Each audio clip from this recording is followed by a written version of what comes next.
En todo el mundo, alrededor de 50 millones de personas padecen epilepsia, lo que convierte a esta enfermedad en uno de los trastornos neurológicos más comunes. Vamos a escuchar la siguiente información. La epilepsia es una enfermedad cerebral crónica no transmisible que afecta a personas de todas las edades en todo el mundo. Se trata también de uno de los padecimientos más antiguos y ha estado rodeado de temores, desconocimiento, discriminación y estigmatización durante siglos. Esta enfermedad se define por 2 o más convulsiones no provocadas que constan de episodios breves de movimientos involuntarios. Incluso, en ocasiones estas convulsiones se acompañan de pérdida de la conciencia y del control de los esfínteres. Es importante que sepas que la epilepsia no es contagiosa y el tipo más frecuente es la epilepsia idiopática, lo que significa que no tiene una causa identificable. De acuerdo con información de la Organización Mundial de la Salud, cerca del 80% de los pacientes con epilepsia viven en países de ingresos bajos y medianos. Sin embargo, se estima que el 70% de las personas que padecen esta enfermedad podrían vivir sin convulsiones si se diagnosticaran y trataran adecuadamente. Heraldo Media Group. Y saludo esta mañana vía remoto al doctor Daniel San Juan. Él nos va a proporcionar la entrevista, por supuesto hablaremos de epilepsia. Muy buenos días, doctor. Buenos días a todo tu auditorio. Me da mucho gusto saludarle y agradecerle que nos brinde esta entrevista. Estamos de regreso aquí en Código Salud y ya tengo listo al doctor Daniel San Juan, con quien voy a platicar precisamente de epilepsia, este trastorno neurológico, uno de los más comunes, doctor. ¿Nos puede ampliar un poquito más en qué consiste la epilepsia y qué puede originarla? Claro que sí, Nadia. La epilepsia es un trastorno cerebral en donde existe una actividad anormal de las neuronas, de tal manera que descargan y generan síntomas en los pacientes. Muchas de las causas desafortunadamente no se conocen, como bien se acaba de comentar. Sin embargo, en algunos lugares como el nuestro, en México, los infartos cerebrales, los tumores e incluso algunas infecciones como la cisticercosis son causa frecuente de epilepsia. Sin olvidar que también depende de la edad que tenga el paciente, pues van a ser las causas.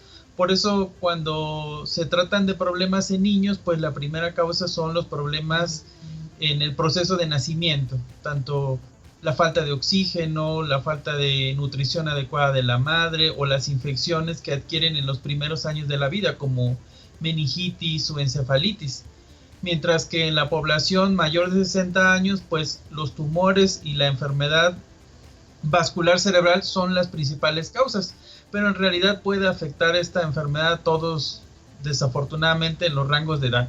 Bien, ¿qué es lo que sucede exactamente en el cerebro, doctor, cuando se ocasiona o cuando sucede una convulsión, que es una característica de la epilepsia, ¿verdad? Así es. Una gran cantidad de cambios en el organismo suceden cuando se está teniendo una crisis convulsiva, porque hay que recordar que el cerebro es uno de los grandes controladores de todo el organismo. Claro. Así como lo hace el sistema endocrino o el inmunológico. Pero a nivel cerebral, básicamente hay un desorden total de la actividad local o generalizada de todo el cerebro cuando está sucediendo este fenómeno. A veces es tan intenso y tan continuo que puede originar asimismo la muerte de las neuronas o generar cicatrices donde no existían. Pero la consecuencia en todo el cuerpo es el envío masivo de información aberrante y anormal, de tal manera que puede ocasionar que existan estos movimientos del cuerpo, que puedan ocasionarse problemas de la respiración o incluso la detención de la actividad cardíaca. Por eso alguna gente, cuando ve un fenómeno así, piensa que está teniendo un paro cardíaco, porque todas las funciones se ven alteradas. Incluso el paciente puede orinarse o puede tener defecación o morderse la lengua de lo intenso que es el estímulo. De hecho, históricamente se había conocido esta enfermedad como una posesión demoníaca, por el hecho de lo brusco que es el fenómeno, pero las consecuencias de tener muchas crisis repetidamente sí puede alterar a largo plazo las funciones mentales una vez que el paciente se ha recuperado de las crisis. Bien, o si es continuo, puede llevarle a la muerte. ¿cuál sería, doctor, el tratamiento que una persona que padece epilepsia debe de llevar? Sí, cuando se diagnostica epilepsia, que es decir, que se cumplen los requisitos de tener de estos 2 o más eventos repetidos sin que exista una causa aparente, la primera línea de defensa es el tratamiento con medicamentos. Un solo medicamento es capaz, en la mayoría de los casos, de detener la actividad convulsiva, hasta el 70% de los pacientes.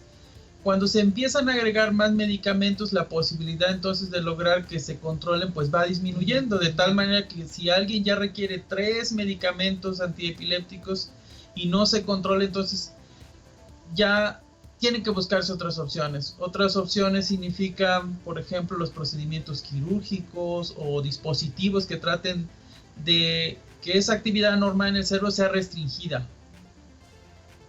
Bien. Las personas que padecen esta enfermedad podrían vivir sin convulsiones, doctor, si se les diagnostica y se les trata adecuadamente. Sí, afortunadamente hay 2 escenarios. Sí. El primero es el que desarrolla una crisis por primera vez, entonces tiene que hacer una investigación muy exhaustiva para tratar de encontrar la causa.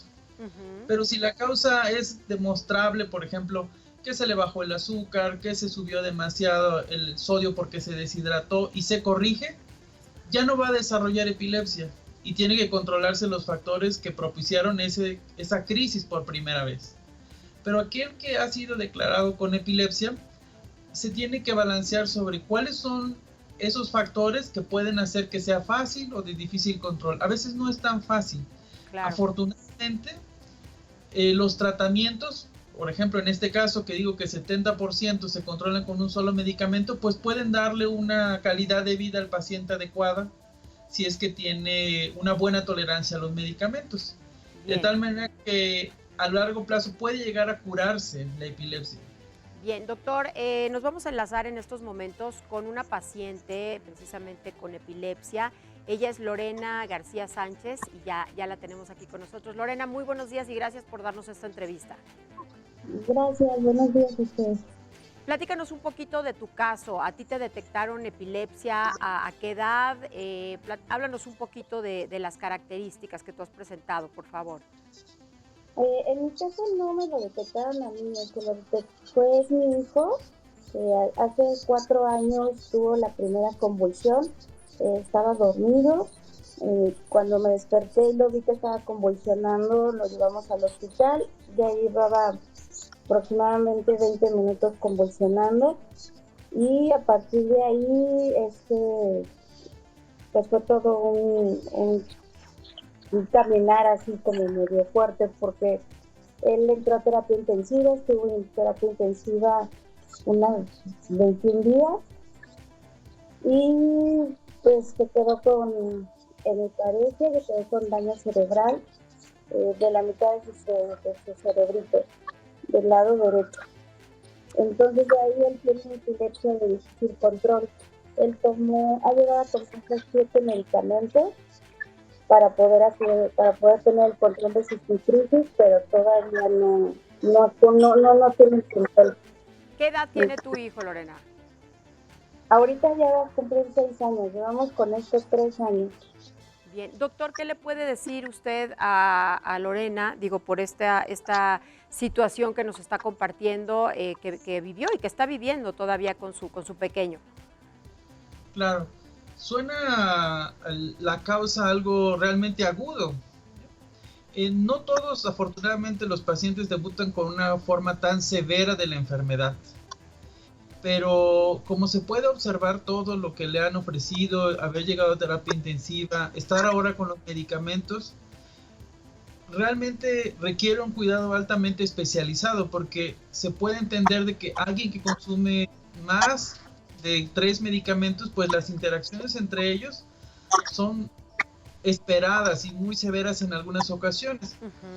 Es probable que en el largo plazo esas consecuencias que dice que tiene limiten algunas de las expectativas y eso es algo que nosotros estamos tratando desde el capítulo mexicano de lucha contra la epilepsia de que los pacientes tengan la mejor información, por ejemplo, ahora que tiene más años, la capacidad para aprendizaje, si se va a integrar a las escuelas, cuáles van a ser la parte médica y la no médica, porque estamos viendo a un niño que tiene 6 años que va a entrar a otra fase de su vida, al menos la escolar.